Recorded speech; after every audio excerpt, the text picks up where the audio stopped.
সবাইকে নিয়ে একসঙ্গে কাজ করা বা কিছু তৈরি করার মজাটাই আলাদা। সেই রকমই একটা দিন আমরা সবাই মিলে কাটিয়েছিলাম। মাটি তো তুলে দিয়েছিল আমার বর। তো আমি মাটিটা নিয়ে এসেছিলাম ওই বিকেলে ৩টে সাড়ে ৩টের দিকে।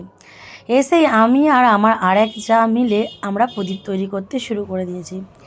এখানে কেউ আর্টিস্ট নয়, যে যার নিজের ইচ্ছে মতো করে প্রদীপ বানাচ্ছে। ছোটোবেলায় যেমন বানাতাম সেই রকমভাবেই বানানো হচ্ছে। তবে ছোটোবেলার কথাগুলো বারে বারে খুব মনে পড়ে যাচ্ছে। এইরকম পুকুর পাড় থেকেই মাটি তুলে এনে এরকম প্রদীপ তৈরি করতাম। তবে সেটা আমরা পুজো করতাম ওই কুলকুলতি পুজোর সময়, খুব সুন্দর করে কার্তিক সংক্রান্তিতে সাজাতাম। তো যাই হোক, ১ মাস ধরে পুজো করার পর যে সংক্রান্তিতে তখন সুন্দর করে কুল পাতাতে এই প্রদীপগুলো দিয়ে সাজাতাম। সেটা তো গেছে, এবং পুজো দীপাবলিতেও আমরা প্রদীপ জ্বালাতাম।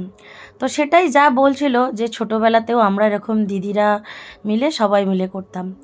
একে একে এইখানে প্রদীপ গড়তে শুরু করেছে। এখানে প্রথম প্রদীপটা একটু বড় হয়েছে বলে ৪ মুখো প্রদীপ করেছে যা, আর আমার প্রদীপগুলো এই কুলোতেই রেখেছি। যাই হোক, পাশাপাশি এই যে আমার নিজের যাও চলে এসেছে মৌমিতা, সেও প্রদীপ বানাবে।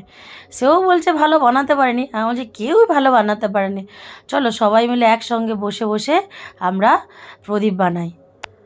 এখানে বড় কাকিমা আর আমাদের ঋতুজা আর মিষ্টু, আমরা সবাই এরকম গোলভাবে বসে একসঙ্গে বসে প্রদীপ বানাচ্ছি আর গল্প করছি। এর যে কী আনন্দ, সেটা লাখ টাকা দিয়েও হয়তো কেনা যাবে না। তবে এইখানে দেখুন প্রদীপ তৈরি অনেকগুলোই হয়ে গেছে সবারই। আর আপাতত এখন মাটি নেই, যেটুকু রয়েছে বাড়িতে রয়েছে। তাই আজকের মতো এইটুকু করলাম। আর কেমন লাগলো এই ছোট্ট ব্লগটা অবশ্যই কমেন্ট করে জানাবেন।